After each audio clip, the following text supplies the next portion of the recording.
আছেন, সেই ঈমান আনতে গিয়া আল্লাহর নবীর সাহাবী আব্দুল উজ্জার জীবনে বাড়ি গাড়ি এমনকি পরনের লুঙ্গি পর্যন্ত আনতে পারে নাই।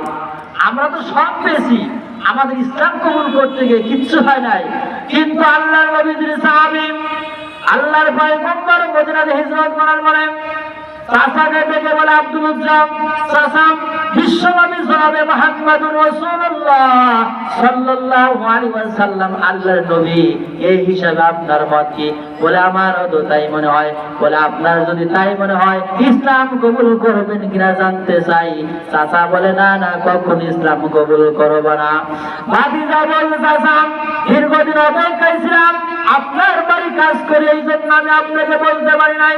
এখন অনেক সময় পার হয়ে গেল, চাচা ইসলাম কবুল করবেন কিনা আপনি যখন ঘোষণা না করছেন, আপনি যখন কবুল করবেন না বলে ঘোষণা দিলেন, আমি আপনাকে সাক্ষ্য রেখে ঘোষণা দিলাম, লা ইলাহা ইল্লাল্লাহ, সবাই বলেন মুহাম্মাদুর রাসূলুল্লাহ সাল্লাল্লাহু আলাইহি ওয়াসাল্লাম।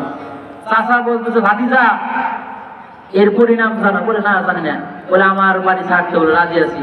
বলে, উট দুম্বা ভেড়া পরকে যা দিয়েছি সম্পত্তি সব ছাড়তে হবে।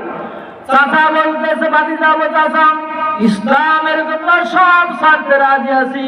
চাচা বলতেছে, তোমার গায়ে যে জামা আছে, পরনে যে লুঙ্গি আছে, এটা তোমার ছাড়তে হবে। সঙ্গে সঙ্গে খুলে দিয়ে দিলেন। দেখেন, ইসলাম কবুল করতে গিয়ে তারা সব হারাইলো। আর আজকে আমাদের একটা লোক ক্ষতি হয় না, কি বলেন মুসলমান?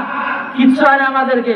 আজকে যদি আমার আবু সাইদ ভাই বন্দুকের সামনে না যাইতো, এই জালেমকে আমরা আর মোড়ায় নামাইতে পারতাম না, না মরা পর্যন্ত। আমার বাইরে সময় শেষ করতেছি। আব্দুল জালিদের গায়ের জামাটা লুঙ্গিটা খুলে দিয়ে হাঁটি হাঁটি পা পা করে মায়ের বাড়ি থেকে যখন চলে গেলেন, মার দরজায় গিয়ে লক করলেন, মা আসেননি। মা দরজাটা খুলে দিলেন। খুলে দেওয়ার সঙ্গে সঙ্গে যুবক ছেলেকে দেখে দু হাত দিয়ে মা চোখ গোড়া চেপে ধরলেন আর বলতেছেন, বাবা তোমার এই অবস্থা কেন?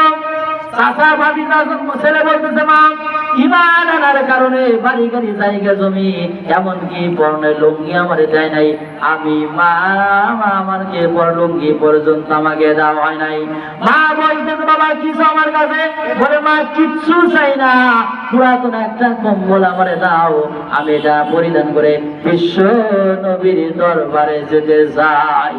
দেখেন, ঈমান আনতে কিছু আনতে পারে। এজন্য ফিরে আসেন, আমাদের যাদের আমরা এখনো ইসলামের পক্ষে নাই, আল্লাহ রাব্বুল আলামিন আমাদের সকলকে ইসলামের পক্ষে আমাদের চলার তৌফিক দান করুক। সকলে আল্লাহুম্মা আমিন। আসসালামু আলাইকুম ওয়া রাহমাতুল্লাহ।